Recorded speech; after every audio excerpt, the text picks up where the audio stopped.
Good afternoon students. आज अपना पहला टॉपिक है डायरेक्शन रेशो। देखो जरा डायरेक्शन रेशो किदा फाइंड आउट करी दी है। मान लो कोई वैक्टर है ए वैक्टर किदा दिता है एक्स आई कैप दिता है प्लस वाई जे कैप दिता है प्लस जेड के कैप दिता है। जे ये डायरेक्शन रेशो निकलने लिखने आपां जे ये आप डायरेक्शन रेशो लिखने डायरेक्शन रेशो किदा लिखांगे आई कैप जे कैप ते के कैप दे coefficient I cap J cap ते के कैप दे कोफिशिएंट लिखांगे यानी कि लिखांगे X comma Y comma Z. ये होंगे डायरेक्शन रेशो किसी वैक्टर दे I cap J cap K cap दे कोफिशिएंट नूं आपां कहने डायरेक्शन रेशो जां डायरेक्शन नंबर भी कह दिंदे आ। ब्रैकेट वगैरह नहीं पानी इत्ते। अगली डेफिनेशन है डायरेक्शन कोसाइनस। पहला आपां कीता डायरेक्शन रेशो, हुण डायरेक्शन कोसाइन। वैक्टर नूं मतलब डायरेक्शन रेशो नूं उहदे मैगनीट्यूड नाल डिवाइड कर दो, वो बन जाते डायरेक्शन कोसाइन। जिद्दां पहला डायरेक्शन रेशो एक्स है ही X divided by under root of X का स्केयर प्लस वाई का स्केयर प्लस जेड का स्केयर। ये पहला डायरेक्शन कोसाइन निकल आया। डायरेक्शन कोसाइन पहला आप डायरेक्शन रेशो कड्डी दा फिर डायरेक्शन कोसाइन कड्डी दा। दूजा डायरेक्शन कोसाइन की बनेगा Y divided by under root X का स्केयर प्लस वाई का स्केयर प्लस जेड का square. z divided by under root X square plus Y square plus Z square. ये डायरेक्शन कोसाइन। पहले डायरेक्शन कोसाइन का special name होंदा L. Cosine word लगा ना जां इहनूं आपां कह दिंदे कोज अल्फा जां इहनूं आपां कह दिंदे कोज अल्फा। दूजे डायरेक्शन कोसाइन का अलग नेम होंदा है, उहदा नेम होंदा एम। इहनूं आपां कह दिंदे कोस बीटा, इहनूं आपां कह दिंदे कोस बीटा। तीजे डायरेक्शन कोसाइन का स्पैशल नेम होंदा है एन, इनू आप कह दें कोस गामा, इनू आप कह दें कोस गामा। यानी कि जो डायरेक्शन कोसाइन होंदे है जां एल कोमा एन लिख लो जां cos alpha comma cos beta comma cos gamma. इत्ते ब्रैकेट पाई दी है, डायरेक्शन रेशो ते ब्रैकेट नहीं पाई दी, इत्ते ब्रैकेट पाई दी है। ये होंगे साडे डायरेक्शन कोसाइन। इन्हां च एक मेजर रिजल्ट है वो अपने बड़े समझ यूज होना है। और रिजल्ट की है देखो जरा L square plus M square plus N square equal to 1। ये रिजल्ट है main. Cos square alpha plus cos square beta plus cos square gamma equal to 1। ये दो मेजर रिजल्ट है। एल का मतलब कोस अल्फा ही होंदा ना, सेम ही गल है। कोस स्केयर अल्फा एम का मतलब cos beta, cos square beta N का मतलब cos gamma, cos square gamma equal to 1। आ रिजल्ट के नाल अपने बड़े सम सोल्व होने हैं। हुण सब तो पहला एग्जाम्पल 9 वेखो जरा। एग्जाम्पल 9 च की लिखा write direction ratio of vector. A vector दिता है I cap plus J cap minus 2 K cap, hence calculate its direction cosine. सब तो पहले डायरेक्शन रेशो लिखने हैं। इत्थे आपां पाना है डायरेक्शन रेशो जड़ा आई cap J cap K cap का कोफिशिएंट। आई कैप का कोफिशिएंट है 1, जे कैप का भी कोफिशिएंट है 1, के कैप का भी कोफिशिएंट है -2। ये आ गया अपने डायरेक्शन रेशो कोमा पाया जी, ये डायरेक्शन रेशो आ गया। जो डायरेक्शन कोसाइन लिखने आपां डायरेक्शन कोसाइन लिखने हैं 1 डिवाइडेड बाय अंडर रूट 1 का स्केयर प्लस 1 का स्केयर प्लस -2 का स्केयर। ये मतलब शॉर्टकट ना मारे उत्ते, ऐदा ही लिखना है। दूजा डायरेक्शन कोसाइन क्या है 1 डिवाइडेड बाय 1 का स्केयर प्लस 1 का स्केयर प्लस -2 का स्केयर। -2 डिवाइडेड बाय रूट 1 का स्केयर प्लस 1 का स्केयर प्लस -2 का स्केयर। यानी कि सोल्व करके पहला आएगा 1/√6, दूजा भी 1/√6, अगला आएगा -2/√6। ये अपने आगे डायरेक्शन कोसाइन। ये आगे अपने आगे डायरेक्शन कोसाइन मतलब जे किते आपां नूं डायरेक्शन कोसाइन कड्ढण नूं क्या है, पहला आपां कड्ढने डायरेक्शन रेशो फिर ही कड्ढने डायरेक्शन कोसाइन। हर सम च पहला डायरेक्शन रेशो कड्ढने हैं फिर डायरेक्शन कोसाइन निकलने हैं। अगे 10.2 एक्सरसाइज खोलोगे 12th सम देखोगे, उन्होंने कहा find direction cosine of vector. पहला ये कड्ढने तुसीं डायरेक्शन रेशो, पहला कड्ढने ये डायरेक्शन रेशो पिछले सम चो वेखो जरा, तो बाद कड्ढने डायरेक्शन कोसाइन। क्या ਕੱਢਣ ਨੂੰ ਉਹਨਾਂ ਡਾਇਰੈਕਸ਼ਨ ਕੋਸਾਈਨ ਹੀ ਕਿਹਾ ਹੈ, ਪਰ ਪਹਿਲਾਂ ਡਾਇਰੈਕਸ਼ਨ ਰੇਸ਼ੋ ਕੱਢਣੇ ਆ ਤੇ ਬਾਅਦ ਚ ਡਾਇਰੈਕਸ਼ਨ ਕੋਸਾਈਨ। डायरेक्शन रेशो सीधा ही बन जाएगा, उन्होंने कोएफिशिएंट लिख लो 1 2 3, डायरेक्शन कोसाइन होगा 1 डिवाइडेड बाय अंडर रूट 1 दा स्क्वायर प्लस 2 दा स्क्वायर प्लस 3 दा square, 2 divided by under root 1 दा स्क्वायर प्लस 2 दा स्क्वायर प्लस 3 दा स्क्वायर, 3 डिवाइडेड बाय 1 दा स्क्वायर प्लस 2 दा स्क्वायर प्लस 3 दा स्क्वायर। जो इन्हू सोल्व आउट करांगे 1 बाय रूट 14 बन जाना है, 2 बाय रूट 14 बन जाना है, 3 बाय रूट 14 बन जाना। ये आ जाना तुहाडा 13th question, find the direction cosine of vector joining the point A and B directed from A to B. Direction cosine क्या है of the vector joining the point directed from A to B, यानी कि पहला तो सब तो पहला आप ए बी वैक्टर कढ़ना। ए बी वैक्टर किद्दां कढीदा, पोजीशन वैक्टर बी दे विचों पोजीशन वैक्टर ए वाला की करीदा आपां माइनस, उन्होंने कढ़न नूं डायरेक्शन कोसाइन किया है। पहला सब तो पहला ए बी वैक्टर कढ़ना, आपां बी विचों ए नूं माइनस करना है।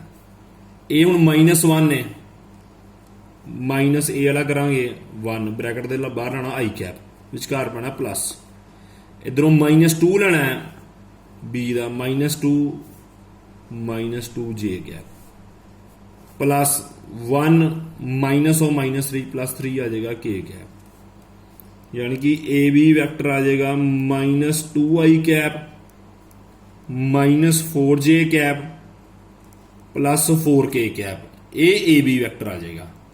हुण उन्होंने डायरेक्शन कोसाइन किया है of the vector joining the point A and B directed from A to B. आपां लिखने direction ratio of A B vector, पहला आपां वो कढने हैं। डायरेक्शन रेशो किद्दां निकलणगे, इन्हां दे कोएफिशिएंट -2 -4 ते 4, -2 -4 ते 4, ते बाद च आपां कढने डायरेक्शन कोसाइन, बाद च आपां कढने direction cosine -2 divided by under root -2 दा स्क्वायर विचकार प्लस ही बना है, -4 दा स्क्वायर प्लस 4 दा स्क्वायर, ऐदां ही -4 डिवाइडेड बाय रूट -2 दा स्क्वायर -4 दा स्क्वायर प्लस 4 दा स्क्वायर। तीजा जो आप कढ़ांगे 4 divided by under root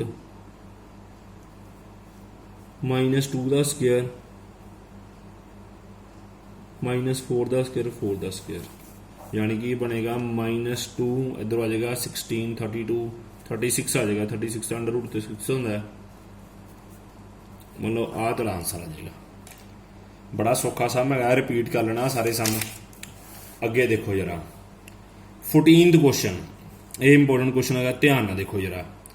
show that vector I cap plus J cap plus K cap is equally inclined.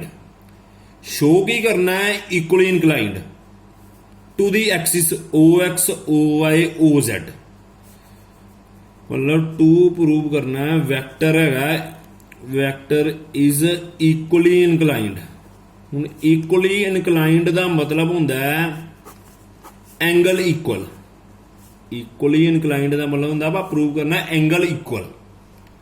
हुण एक वैक्टर दिता है, इधरों एंगल किद्दां कड्डी दे,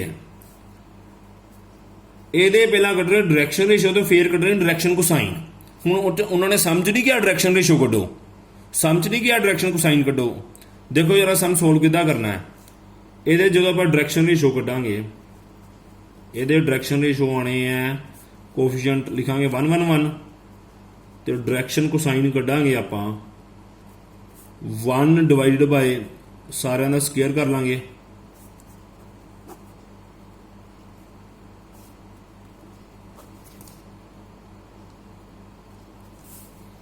डायरेक्शन कोसाइन, ये डायरेक्शन कोसाइन आ गए। उन्होंने समझ कुछ नहीं किया, डायरेक्शन कोसाइन कड्डो। क्वेश्चन ਨੂੰ ਧਿਆਨ ਨਾਲ ਵੇਖੋ, उन्होंने कहा show that vector is equally inclined to the axis O X O Y O Z. हुण इक्वली इनक्लाइंड किद्दां प्रूव करना है, पहला डायरेक्शन कोसाइन कट ले। मैं तुहानूं दस्सिया पहले डायरेक्शन कोसाइन का नाम हुंदा कोस अल्फा, दूजे डायरेक्शन कोसाइन का नाम हुंदा कोस बीटा, तीजे डायरेक्शन कोसाइन का नाम हुंदा कोस गामा। ये सारे इक्वल आ गए एक हिसाब से, मतलब कोस अल्फा इक्वल आ गया 1 बाय रूट 3 दे, ऐदा ही कोस बीटा भी इक्वल आ गया 1/√3 ਦੇ ਕੋਸ ਗਾਮਾ ਵੀ ਇਕੁਅਲ ਆ ਗਿਆ 1/√3 ਦੇ। ਇਹਦਾ ਮਤਲਬ ਤਿੰਨੇ ਕੋਸ ਵਾਲੇ ਐਂਗਲ ਬਰਾਬਰ ਹੋ ਗਏ। ਜੇ ਤਿੰਨੇ ਕੋਸ ਵਾਲੇ ਐਂਗਲ ਬਰਾਬਰ ਹੋ ਗਏ ਤਾਂ ਮਤਲਬ ਐਂਗਲ ਵੀ ਤੇ ਬਰਾਬਰ ਹੋਣਗੇ ਜੇ ਆਪਾਂ ਕੋਸ ਛੱਡ ਦਈਏ। Alpha is equal to beta is equal to gamma ਆ ਗਿਆ। Therefore vector is equally inclined to OX, OY, OZ। ऐदा करना सम सोल्व। इन्हां च सम च नहीं क्या है डायरेक्शन कोसाइन कड्ढो, ध्यान नाल देख दोबारा रिपीट करना है। हुण ये 14th क्वेश्चन है 10.2 एक्सरसाइज का। ये जिहड़ा आपां सम कीता ना 10.2 एक्सरसाइज का 14th क्वेश्चन है। हुण इहदे बेस ते मिसलेनियस एक्सरसाइज का 11th क्वेश्चन लिखना तुसीं। ਇਹਦੇ ਬੇਸ ਤੇ ਮਿਸਲੇਨੀਅਸ ਐਕਸਰਸਾਈਜ਼ ਦਾ 11th ਕੁਐਸਚਨ ਲਿਖਣਾ। ਦੋਵਾਂ ਦੀ ਸਟੇਟਮੈਂਟ ਮਿਲਦੀ ਜੁਲਦੀ ਹੈਗੀ, ਬੱਚੇ ਕਨਫਿਊਜ਼ ਹੋ ਜਾਂਦੇ ਕਿ ਕਿਹੜਾ ਸਮ ਪੇਪਰ ਚ ਆਇਆ ਹੈ। Show that direction cosine of a vector equally inclined. ਇਹ ਚ ਇਕੁਅਲੀ ਇਨਕਲਾਈਨਡ ਵੈਕਟਰ ਦਿੱਤਾ ਹੋਇਆ ਹੈ। ਪਿਛਲੇ ਸਮ ਚ ਆਪਾਂ ਇਕੁਅਲੀ ਇਨਕਲਾਈਨਡ ਪ੍ਰੂਵ ਕੀਤਾ ਸੀ। ਇਹਦੇ ਵਿੱਚ ਵੈਕਟਰ ਇਕੁਅਲੀ ਇਨਕਲਾਈਨਡ ਦਿੱਤਾ ਹੈ to the OX, OY, OZ, R। ਆ ਚੀਜ਼ਾਂ ਪ੍ਰੂਵ ਕਰਨੀਆਂ। मतलब इस सम का 2 प्रूव की है शो दैट डायरेक्शन कोसाइन नू अंडरलाइन करना है तो लास्ट नू अंडरलाइन करना है। 2 प्रूव है कोस अल्फा है 1/√3, कोस बीटा है 1/√3 तो कोस गामा है 1/√3। ये आप करना प्रूव करना है। Show that direction cosine last ते वेखो R 1/√3 1/√3 ये प्रूव करना है। ਹੁਣ ਪ੍ਰੂਫ ਕਿੱਦਾਂ ਹੋਣਾ ਦੇਖੋ ਜਰਾ। ਵੈਕਟਰ ਇਕੁਅਲੀ ਇਨਕਲਾਈਨਡ ਦਿੱਤੇ ਹੈ, ਮਤਲਬ ਅਲਫਾ ਬੀਟਾ ਤੇ ਗਾਮਾ ਦਿੱਤਾ ਹੈ। ਇੱਕ ਆਪਣੇ ਕੋਲ ਰਿਜ਼ਲਟ ਹੈਗਾ ਅੱਜ ਹੀ ਆਪਾਂ ਕੀਤਾ ਹੈ cos square alpha plus cos square beta plus cos square gamma equal to 1। ਇਹ ਆਪਣੇ ਕੋਲ ਇੱਕ ਰਿਜ਼ਲਟ ਹੈਗਾ। ਤਿੰਨੇ ਐਂਗਲ ਇਕੁਅਲ ਹੈਗੇ ਆ, ਤਿੰਨਾਂ ਦੀ ਜਗ੍ਹਾ ਕੋਸ ਸਕੁਅਰ ਅਲਫਾ ਲਿਖ ਦਿਓ, ਤਿੰਨਾਂ ਦੀ ਜਗ੍ਹਾ ਕੋਸ ਸਕੁਅਰ ਅਲਫਾ ਲਿਖ ਦਿਓ। यानी कि 3 cos square alpha equal to 1 ਤੇ cos alpha cos square alpha आ ਗਿਆ 1/3 ਸਕੁਅਰ ਇਧਰ ਆ ਗਿਆ ਅੰਡਰ ਰੂਟ ਹੋ ਜਾਏਗਾ। ਹੁਣ ਤੁਹਾਡੇ ਦਿਮਾਗ 'ਚ ਆਏਗਾ ਕਿ ਪਲੱਸ ਮਾਈਨਸ ਲੱਗੇ, ਪਰ ਕੁਐਸਚਨ ਵੇਖੋ ਉਹਨਾਂ ਨੇ ਕਿਹਾ OX, OY, OZ। ਇਹਦਾ ਮਤਲਬ ਹੁੰਦਾ ਪਹਿਲੇ ਔਕਟੈਟ ਦੀ ਗੱਲ ਹੁੰਦੀ ਪਈ ਹੈ, ਪਹਿਲੇ ਔਕਟੈਟ ਦੀ ਗੱਲ ਹੁੰਦੀ ਪਈ ਹੈ। 3 ਡਾਈਮੈਂਸ਼ਨ ਜਿਓਮੈਟਰੀ +1 ਯਾਦ ਕਰੋਗੇ, ਪਹਿਲੇ ਔਕਟੈਟ 'ਚ X ਵੀ ਪੋਜ਼ਿਟਿਵ ਹੁੰਦਾ, Y ਵੀ ਪੋਜ਼ਿਟਿਵ ਹੁੰਦਾ, Z ਵੀ ਪੋਜ਼ਿਟਿਵ ਹੁੰਦਾ। इस करके प्लस माइनस नहीं लगेगा। जे कोस अल्फा 1/√3 आ गया, तिने एंगल इक्वल है, कोस बीटा भी 1/√3 आ जाना ते कोस गामा भी कितना आ जाना 1/√3। क्योंकि 2 प्रूव देखो 2 प्रूव च की करना है cos alpha 1/√3 cos beta 1/√3 cos gamma 1/√3। ये दोवें क्वेश्चन मैं क्यों इकट्ठे कराए हैं क्योंकि ये दोवें क्वेश्चन च बच्चे कन्फ्यूज हो जाते हैं। एक सम पेपर च आंदा दूजा लिख आंदे हैं। ये दोवें इकट्ठे करने दी क्वेश्चन ऐदा ही करने सम सोल्व जिदा मैं कराए हैं।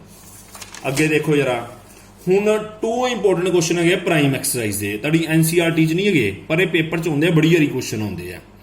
प्राइम दी 12C एक्सरसाइज का पेज नंबर 44 खोलोगे 544 23rd क्वेश्चन का B पार्ट। क्वेश्चन की है देखो right value of cosine of angle which the vector A vector दिता है makes with y axis. Cosine of angle लिखना है which the vector make with y axis. Also find the angle between I cap J cap K cap I cap plus J cap plus K cap and x axis. 2 part है question च। हुण cosine of angle क्या है? Cosine of angle का सीधा सीधा मतलब होंदा direction cosine. Cosine of angle का मतलब होंदा डायरेक्शन कोसाइन। इनडायरेक्ट वे ना दिता है, आ एक वैक्टर दिता है। जो कोई डायरेक्शन कोसाइन की गल आ जाए पहले डायरेक्शन रेशो कट्टी दा। मैं D इदा शॉर्टकट च लिख लिया डायरेक्शन रेशो। ये डायरेक्शन रेशो होने 1 1 1 तो डायरेक्शन कोसाइन जो आप कड्डांगे 1 डिवाइडेड बाय 3 का स्केयर करांगे 1/√3 बन जाएगा। पिछले सम च भी कीता आपां 1 डिवाइडेड बाय अंडर रूट पा के 3 का स्केयर जिदा पिछले सम च कीता 1/√3 आ जाएगा। उन्होंने कहा राइट दी क्वेश्चन पढ़ो right the value of cosine of vector makes with y axis. y axis वाला दूजा होंदा है यानी कि कोस बीटा कटना है। ये हैगा ही कोस अल्फा, ये हैगा कोस बीटा, ये हैगा कोस गामा। उन्होंने वाई एक्सिस वाला एंगल क्या आना, कोसाइन ऑफ एंगल मतलब कोस बीटा की वैल्यू कटनी है। तो कोस बीटा की वैल्यू कितनी आ जाएगी 1/√3। ये पहले पार्ट का आंसर है, ये पहले पार्ट का आंसर है। सैकेंड पार्ट च उन्होंने क्या आल्सो फाइंड दी एंगल। पहले पार्ट च क्या है cosine of angle, second part च कला गया angle between I cap plus J cap plus K cap and x axis, इन्हां च एंगल अपना है। हुण एंगल ते आपां कोज अल्फा लभ्या ही है, एक्स एक्सिस की गल होंदी पई है मतलब कोज अल्फा की गल होनी है। एंगल आपां अल्फा लभना है, कोज उधर जाए कोज इनवर्स बन जाना, एंगल कटाना कोज उधर जाए कोज इनवर्स बन जाना। अल्फा की वैल्यू हो जाएगी कोज इनवर्स 1/√3, अल्फा की वैल्यू हो जाएगी कोज इनवर्स 1/√3। सौखा जिहा सम है, कर लेना एक बार दोबारा अपने आप। हूँ आप 27th एग्जाम्पल करनी ए पार्ट प्राइम की है, 2014 च भी पेपर चाहिए, काफ़ी बारी पेपर चाहते हैं स्टेटमेंट चेंज करके। एक कोई वैक्टर कढना है आर वैक्टर, जे वैक्टर का मैगनीट्यूड दिता है, फार्मूला की होंगे देखो आर वैक्टर, ये एनसीईआरटी च सामने ही है पर पेपर च आउंदे sum. R vector is equal to magnitude of R vector bracket cos alpha I cap plus cos beta J cap plus cos gamma K cap. मतलब कोई वैक्टर कढना होए नाल एंगल दिते होण ते नाल मैगनीट्यूड दिता है, आपां ए वाला फार्मूला अप्लाई करना है। बहुत इंपॉर्टेंट क्वेश्चन है, ध्यान नाल देखो जरा। Find a vector of magnitude, find a vector मतलब आपां आर वैक्टर कढना है, find a vector R vector कढना ऑफ मैगनीट्यूड मतलब आर वैक्टर का मैगनीट्यूड दिता उन्होंने 3√2 which makes an angle π/4 and π/2 with y and z axis respectively। y axis नाल एंगल बनता बीटा, x axis नाल अल्फा बनता ना, यदी वैल्यू दी π/4, z axis नाल एंगल बनता गामा, यदी वैल्यू दी π/2। उन्होंने कहा वैक्टर कढो। हुण वैक्टर कढण लई फार्मूला वेखो, अल्फा एंगल भी चाहिए, बीटा ते गामा दिता है ना, अल्फा एंगल चाहिए, दो एंगल दिते हैं, तीजा एंगल लभना है। हले अल्फा आपां नूं पता नहीं है, जो दो एंगल दिते हो तीजा एंगल लभना है, आ फार्मूला लगाना है cos square alpha since cos square alpha plus cos square beta plus cos square gamma is equal to 1। ये फार्मूला लगाना है। कोस स्क्वायर अल्फा इदा ही रहन दो, कोस स्क्वायर बीटा, बीटा की वैल्यू होगी π/4 plus cos square gamma π/2। Cos square alpha इदा ही रहन दो, यदि वैल्यू होनी 1/√2, कोस π/4 का मतलब होंगे 1/√2, कोस 90 होंगे 0,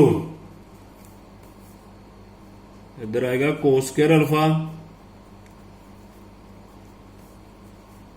1/2 तो जाए माइनस हो जाएगा 1/2 हो जाएगा, स्क्वायर इधर आगे अंडर रूट हो जाएगा, कोस अल्फा की वैल्यू आ जाएगी प्लस माइनस 1/√2। कोस अल्फा ही कटना ही, आप अल्फा नहीं कटना। हुण क्वेश्चन वेखो जरा, उपर मार्क देखो, फाइंड ए वैक्टर, वैक्टर कड्ढण दा आ फार्मूला ना, आ सारियां चीज़ां चाहिए होंदियां आपां नूं। पहला आपां फार्मूला लिख देना है। वैक्टर कड्ढण दा फार्मूला हुंदा R vector is equal to mod R bracket cos alpha I cap plus cos beta J cap plus cos gamma K cap. ये वैक्टर कड्ढण दा फार्मूला हुंदा। आर वैक्टर दा मैग्नीट्यूड दिता 3√2, कोस अल्फा की वैल्यू कड्ढी आप प्लस माइनस 1/√2 आई cap. Cos beta, beta की वैल्यू दी π/4, इतने लिख देंगे कोस π/4 जे कैप, कोस π/2 के कैप, कोस π/2 के कैप। इतने लिखांगे 3√2 प्लस माइनस 1/√2 आई कैप, कोस π/4 की वैल्यू होंगी है 1/√2, कोस 90 की वैल्यू होंगी 0। ये तुहाडा आंसर है, यही तुहाडा आंसर है। अज लई तुहाडा लैक्चर इन्ना ही है। तुहाडा होमवर्क है एक्सरसाइज 10.2 कर लियो सारी, वैसे मैं कला कला सम कराता उहदा, रिपीट कर लियो। अज वाले सम भी रिपीट कर लियो, टूडे सम ये भी सम रिपीट कर लेना। प्लस 12C एक्सरसाइज प्राइम की ये कंप्लीट कर लियो। ये कुछ कोलिनियर वाले सम होने जे, वो छड्ड दिओ ले, क्योंकि उन्होंने मैं क्रॉस प्रोडक्ट ना करावांगा, सौखे तरीके ना करावांगा। ਹੁਣ ਮੈਂ ਕ੍ਰੋਸ ਪ੍ਰੋਡਕਟ ਨਾਲ ਕਰਾਵਾਂਗਾ ਸੌਖੇ ਤਰੀਕੇ ਨਾਲ, ਫਿਲਹਾਲ ਨਹੀਂ ਛੱਡ ਦਿਓ, ਕਰਾਵਾਂਗਾ 2 ਐਕਸਰਸਾਈਜ਼ ਬਾਅਦ। Thank you students.